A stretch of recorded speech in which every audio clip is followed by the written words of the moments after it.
Hi guys, నేనైతే ఈరోజు కంప్యూటర్లో అయితే ఎలా స్క్రీన్ షాట్ లేదా స్క్రీన్ రికార్డింగ్ అయితే ఎలా చేయాలో నేనైతే ఈరోజు చూపించబోతున్నాను. మీరు దానికి అది చేయాలంటే ఫస్ట్ మీరు మీ కంప్యూటర్లో కీబోర్డ్ మీద విండోస్ +Shift+R అయితే క్లిక్ చేసుకోవాలి. అది క్లిక్ చేసినప్పుడు మీకైతే పైన ఒక చిన్న బార్ లెక్క కనిపిస్తుంది. దాని మీద మీకు ఫోటో కావాలో స్క్రీన్ రికార్డింగ్ కావాలో మీరైతే సెలెక్ట్ చేసుకోవాలి. నాకైతే ఇప్పుడు స్క్రీన్ షాట్ తీయాలి కాబట్టి నేను దాని మీద క్లిక్ చేసి నాకు ఎంతైతే కావాలో నేను ఎంత క్రాప్ చేసుకున్నట్టు చేసుకుంటాను. అగో అలా ఇలా మీరు వీడియో కూడా సేమ్ ఇదే ప్రాసెస్ చేయాలి. ఇలా చేసిన తర్వాత మీరైతే మొత్తం ప్లే అయిన తర్వాత మళ్ళీ మీరు ఆపేయాలి. దాని తర్వాత మీకు వీడియో కావాలంటే అక్కడ మీకు లెఫ్ట్ సైడ్లో కనిపిస్తున్న దాని మీద వీడియోస్ అని అయితే ఉంటుంది.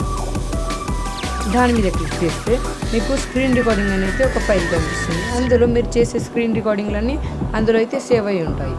ఫొటోస్ కావాలని అంటే స్క్రీన్ షాట్లు కావాలని అంటే ఆడ పక్కనున్న పిక్చర్స్ని అయితే క్లిక్ చేస్తే ఆ పిక్చర్స్లో అయితే మీకు స్క్రీన్ షాట్ అని ఉంటుంది.